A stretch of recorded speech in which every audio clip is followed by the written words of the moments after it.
Hello everyone, this is Noah, and today I wanted to talk a little bit about a subject that I know my sensei had wanted to make a video on, but never got the chance to. And that was in regards to keeping things practical and keeping yourself grounded as an instructor.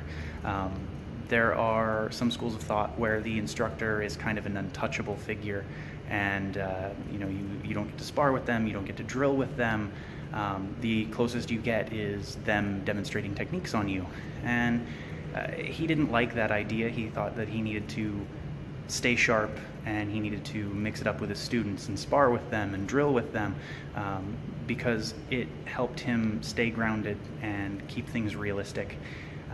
Because in his view, and in mine as well, the reason that we end up with people who do the no-touch knockout stuff and the super light touch Kyusho or Chibi demonstrations probably stems a little bit from that untouchable idea of the instructor. What ends up happening is the first time the instructor does it and does it correctly and it works effectively and it hurts a lot or drops the person down to the ground, that sets an expectation not only in the mind of the person that had it done to them, but to everyone watching who knows how good their instructor is, that that's the response that should happen.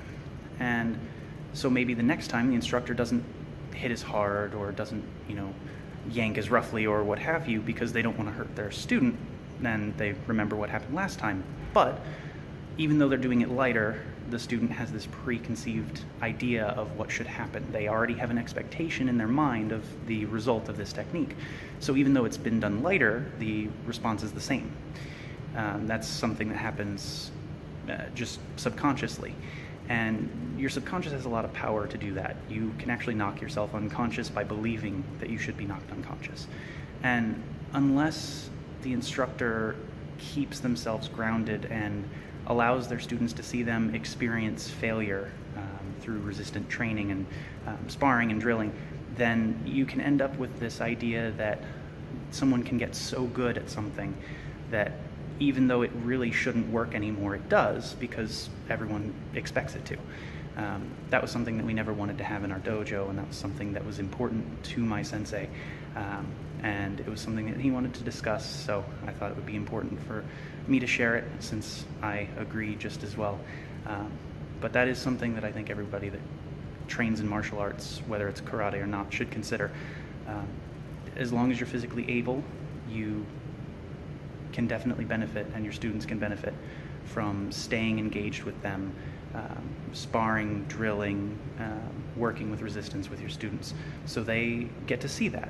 They get to see you as a human being, not just some sort of supreme instructor who knows everything and is so good that you can make them fall down without touching them.